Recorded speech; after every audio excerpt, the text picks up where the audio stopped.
Hola, regresamos al programa Enfoques 1A, aquí en 1A Televisión, con el objetivo de revisar, de mirar, de entender el tema que hemos propuesto de sociedad del conocimiento, que se enmarca perfectamente dentro de los propósitos que viene planteando el gobierno nacional del nuevo presidente Gustavo Petro, porque tiene una concentración fundamental en el tema de la hambruna, de la necesidad de producir alimentos para asegurar lo que se conoce como la seguridad alimentaria. Para ello hemos invitado desde el programa anterior al doctor Carlos Arturo Caro, y hoy vamos a hacer este segundo programa para hablar justamente de sociedad del conocimiento con fundamento. Doctor Carlos Arturo, muchas gracias por continuar con nosotros. Para continuar con nosotros en el análisis de este tema con fundamento en estos cuatro cuadrantes que podemos observar en la pantalla. Y usted nos lo explica, por favor. Bien, digamos, dentro de la propuesta de la discusión de la estrategia de desarrollo del país y los territorios está, además del tema del hambre, pues obviamente la transformación del agro, porque forma parte del primer punto del acuerdo de paz, que es digamos, la reforma agraria. Y obviamente también va a estar incluido el sector productivo. Así que esto nos da una oportunidad de conectar la estrategia de desarrollo de Risaralda con la de Pereira, y eso es un cuadrante que se trabajó hace más o menos unos 8 años, cuando se hizo el ejercicio de perspectiva 2032, perdón, 12 años se hizo. Entonces, ¿en qué consiste este cuadrante? Es muy simple. Ustedes ven el cuadrante, tiene dos ejes. El eje X, digámoslo así, tiene que ver con el tipo de negocio, si es de alta complejidad o de baja complejidad. Entonces, vender, digamos, una hamburguesa o vender un cuaderno en un centro comercial es de baja complejidad. Da renta, da utilidad, pero muy baja. Pero vender, digamos, una vitamina, vender un empaque de vacunas, vender un celular hecho en Colombia o un software, pues es de alta complejidad, ¿cierto? Y sí. En el eje Y, esos son servicios que son intensos en conocimiento. Y en el eje Y, pues vemos entonces el tema económico. Usted tiene los servicios de baja complejidad, te pueden dar muy bajo ingreso, muy bajo Producto Interno Bruto, y obviamente el desarrollo económico tendrás, por ejemplo, alto desarrollo económico, también puede lograr en tu estrategia. Entonces, ¿cómo son los 4 ejes? Perdóname, ¿de lo que se trata entonces es de pasar de un cuadrante a otro? Exacto, entonces de lo que se trata es que la estrategia de desarrollo debe permitir pasar. Nosotros, ¿dónde estamos? Colombia en general y Risaralda. Estamos abajo. Estamos abajo, digamos, las cifras son un poquito antiguas, pero más o menos estamos iguales, estamos en un nivel de baja complejidad. Estamos en el cuadrante de la parte izquierda baja. El tercer cuadrante donde dice diciembre de 2011. Correcto. Ese cuadrante nos dice que tenemos una muy baja complejidad en nuestros negocios y muy bajo desarrollo económico. Es decir, si Pereira es una gran pajarera, todos lo sabemos, vendemos café y tenemos remesas y el tema de servicios, pero aquí no hay industria pesada, la que había, por ejemplo, en Dos Quebradas se perdió bastante de la industria, porque son negocios de baja complejidad, y nosotros dependemos mucho digamos, de los recursos nacionales, y por qué no decirlo también de manera clara y respetuosa, de la economía subterránea. Entonces ahí hay una dificultad ahí.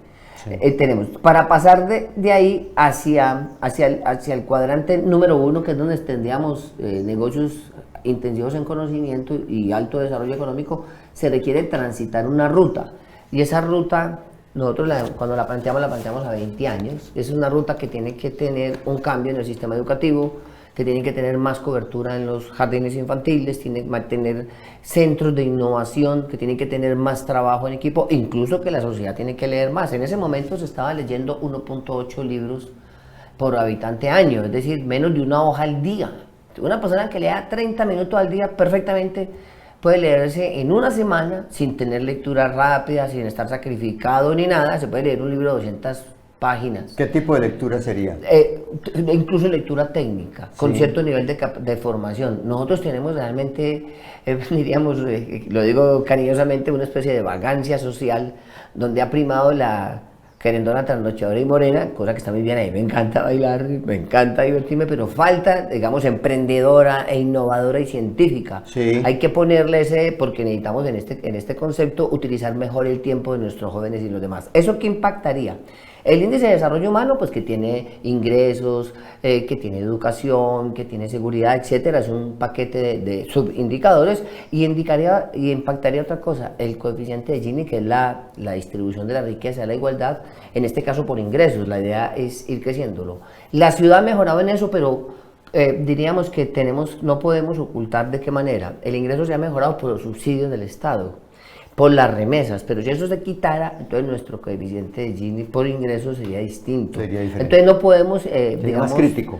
Tenemos que ser críticos en el buen sentido de la palabra. Y en el tema de la complejidad de la producción, yo tengo que decir algo que a la mayor parte de mis compañeros no les gusta, inclusive a quienes están en el sector. Yo he estado siempre en el sector de la competitividad, trabajando mucho con los empresarios. Risaralda siempre ha estado de cuarto, de quinto, de tercero, de sexto en competitividad. Y siempre sacamos pecho con eso.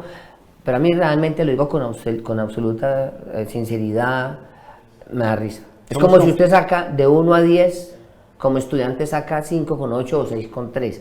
Es un estudiante que requiere profundizar más, que tiene que ir más allá. Ahora, no es malo porque estamos bien con respecto al país, pero eso es como estar de primero entre los más regulares. Sí. Correcto. Miremosla, entonces, ¿cuál es la síntesis de los cuadrantes, doctor? Que el departamento y la ciudad deben hacer una mejora en su estrategia de desarrollo, colocando más conocimiento, más inversión en ciencia y tecnología y más trabajo en equipo. Y eso mejoraría los ingresos y disminuiría las dificultades de dependencia de lo que acabamos de Pasemos presentar. Entonces ahí tenemos la sociedad de la información. Yo le doy una capital importancia a este tema de la sociedad de la información, doctor Carlos Arturo, porque el que tiene la información tiene poder. Sí, por supuesto que sí, pero yo tenía uno de mis profesores, un indio que trabajó en la NASA. Lo conocí. Sí, él decía... Que murió acá en Pereira. Sí, él decía, Carlos Arturo, la información sin acción es una vergüenza.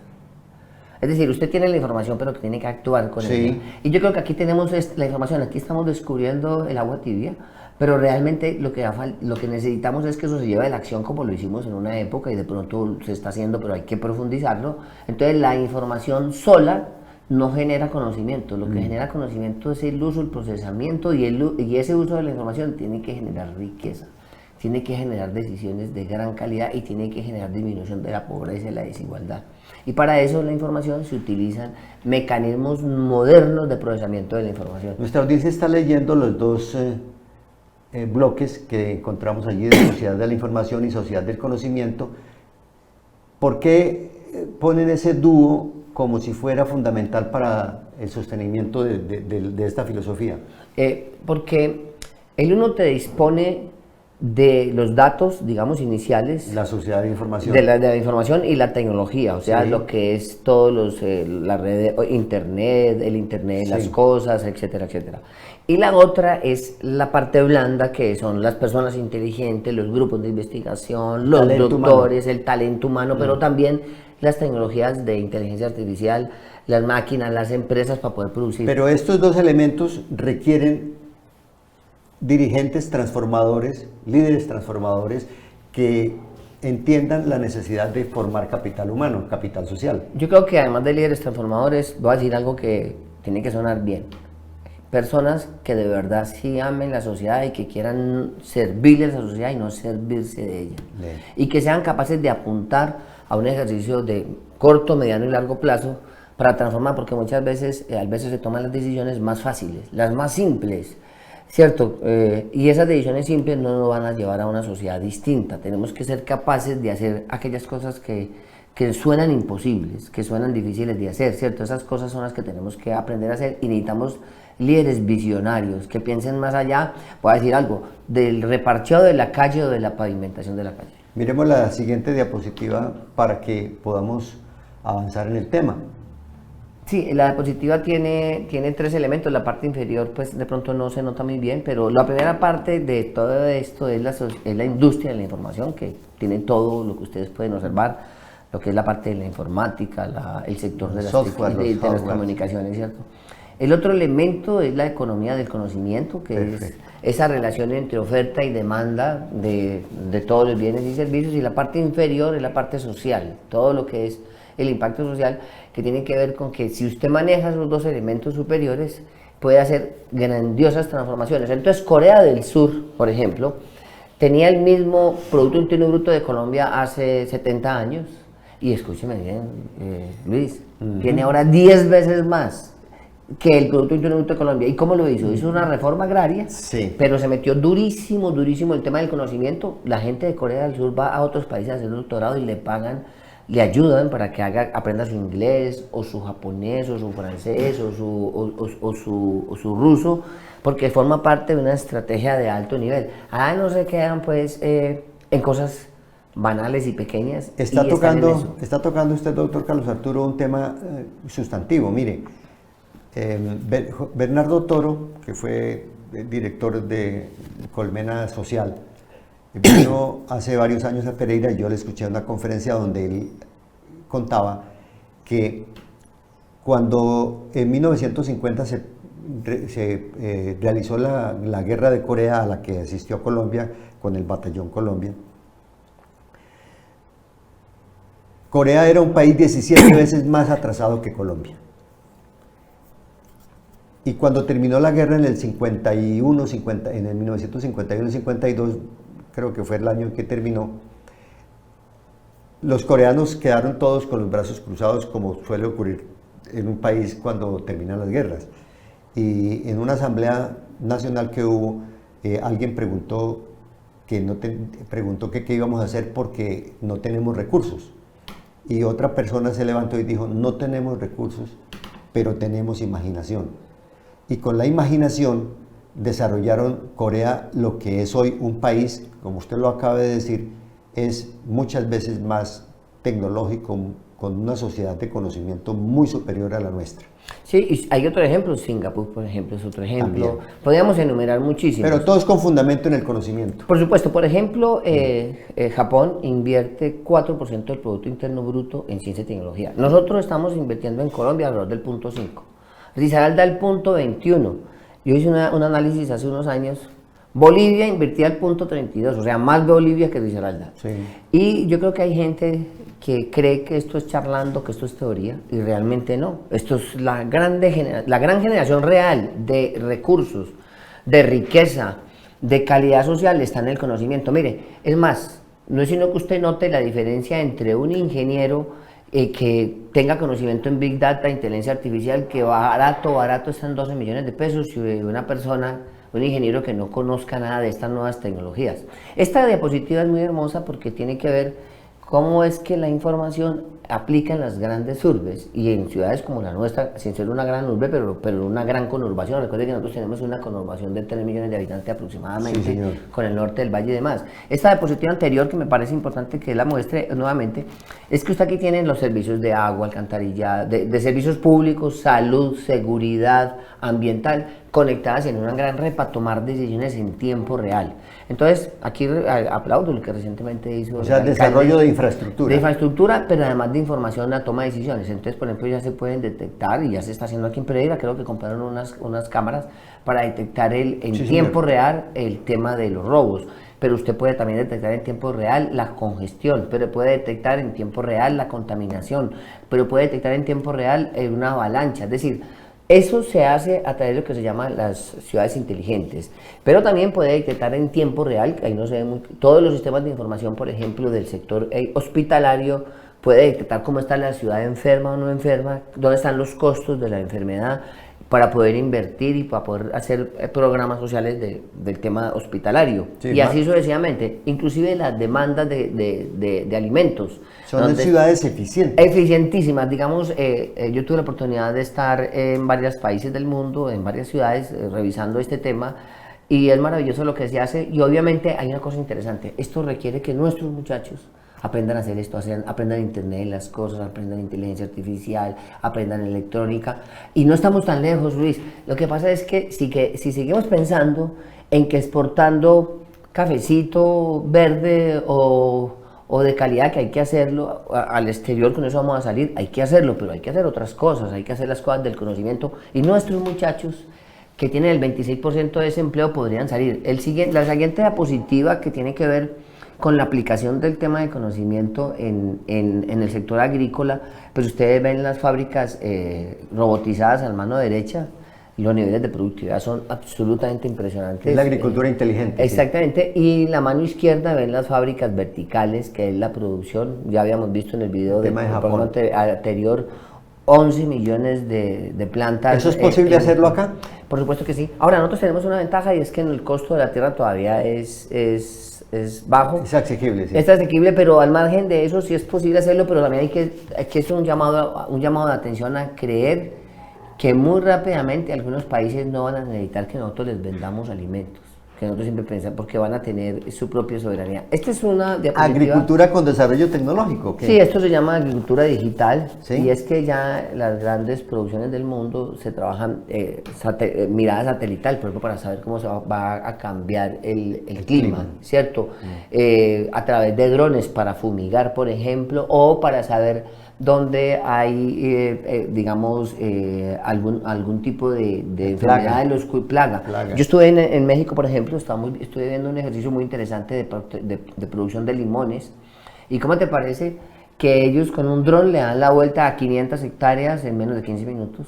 Detectan dónde está la plaga y solo en donde está la plaga van y fumigan o hacen el ejercicio, y el costo de eso es el 10% de lo que costaría hacerlo de otra manera. Entonces la gente cree que la agricultura tradicional hay que mantenerla, no, hay que hacer ya, esto se llama agricultura digital, sí. Aplicación. Este es cuando se hizo el Plan Regional de Competitividad, una de las cosas que me siento muy orgulloso, yo trabajaba en la Universidad Tecnológica cuando hice la labor de facilitación, armamos un equipo maravilloso con personas de las cámaras de comercio, de turismo y agroindustria. Y entonces se creó, estos son los sectores estratégicos del Plan Regional de Competitividad existente todavía, que está en mora de actualizarse, porque eso fue hasta el 2008. Tuvo pequeños cambios, pero digamos desde el 2008. Observen ustedes que Petro está proponiendo un trabajo fuerte en turismo, tiene una meta alrededor de 12 millones de visitantes, y una transformación a través de cumplir el primer punto del acuerdo de paz, que es el tema agrícola. Nosotros estamos ahí en nuestro plan. Y abajo, Petro también se va a requerir biotecnología, logística, ahí está BPO, pero también es KPO, todo lo que se hizo en la Universidad Tecnológica. O sea que para la audiencia, BPO, KPO. Es en inglés, que significa Business Process Outsourcing y Outsourcing, pero en lenguaje más simple son los call centers, por ejemplo, sí. o son las empresas... Los KPO. Los KPO, las empresas de conocimiento, sí. que generan valor agregado con inteligencia artificial o con internet, las cosas. La fortuna es que Pereira y Risaralda arrancó hace 14 años en esto. 14 años. Ya entonces, tenemos un bagaje. Un bagaje. Lastimosamente, también toca decirlo con cariño, por ejemplo, en la anterior administración del doctor Gallo, tengo que decirlo así, no presentó un solo proyecto de ciencia y tecnología al tema de regalías departamental de este nivel. La red no se financió mucho, y el círculo virtuoso, que es algo que vamos a hablar más adelante, digamos, tampoco tiene recursos. Mire, observen otra cosa muy importante. Pero quería regresar un poco, perdóneme, doctor Carlos Arturo, al tema de la agroindustria. ¿Cómo se desarrolla una agroindustria si no tenemos una agricultura?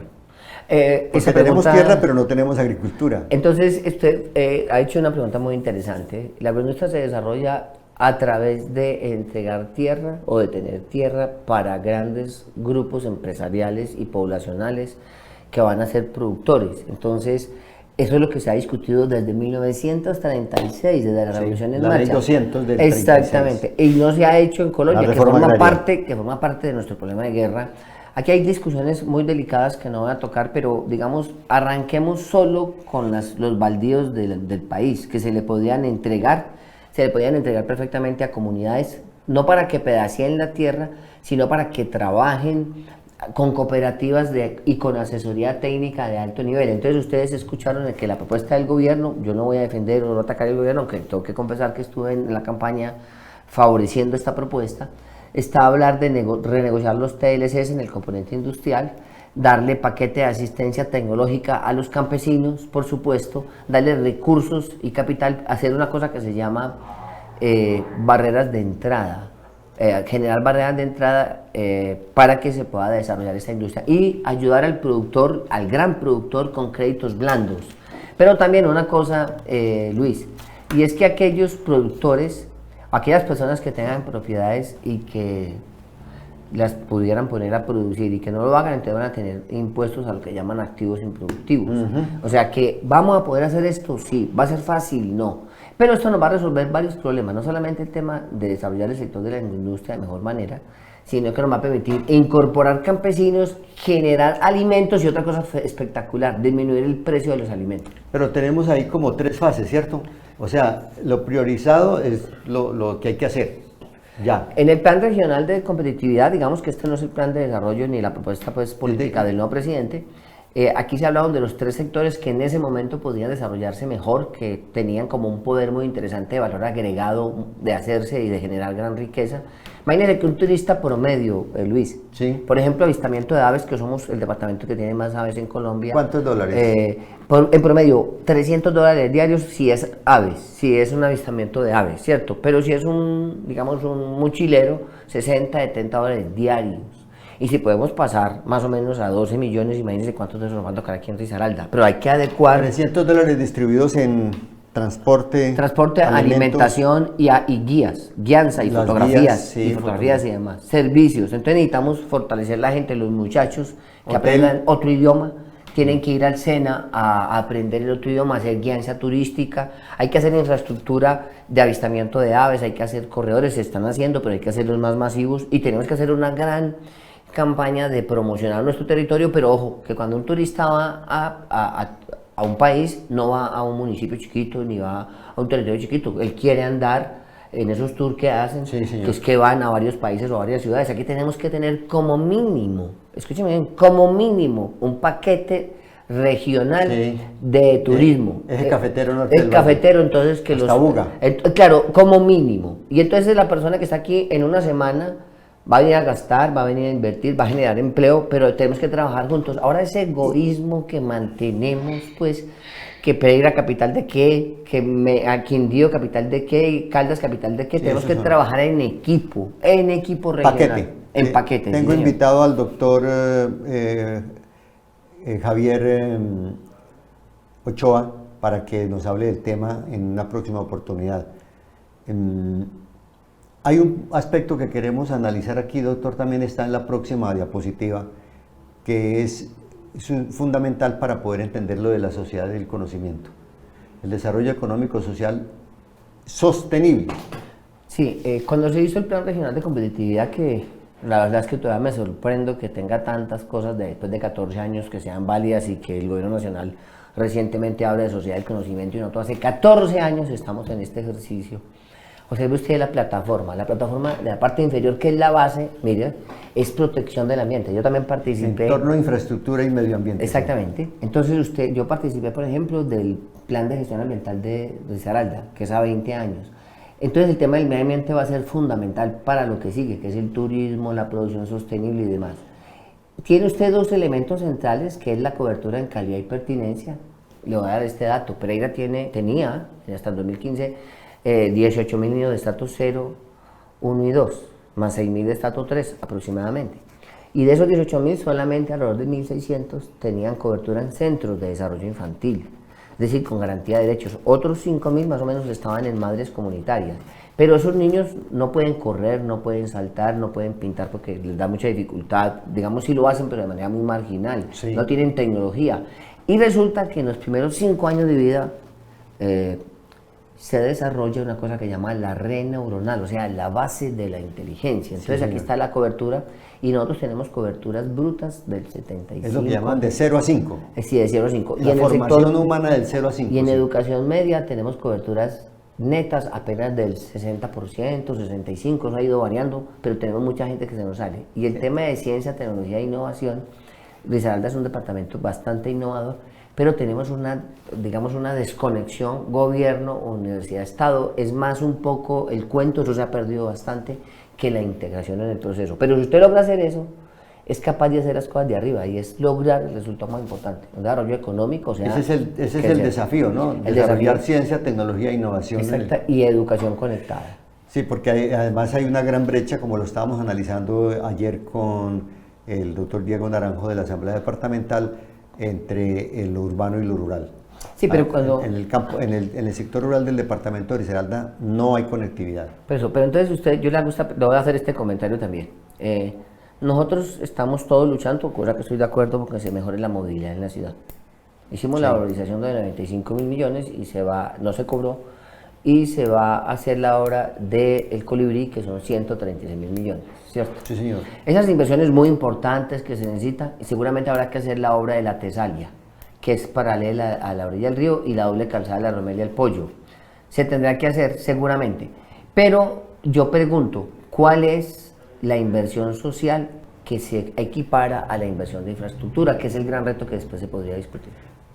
Como lo podemos observar a lo largo de esta entrevista con el doctor Caro, los retos, los desafíos son enormes y por eso hemos querido enfocarnos de manera muy concreta sobre aspectos estratégicos como los que han visto en el anterior y en este programa.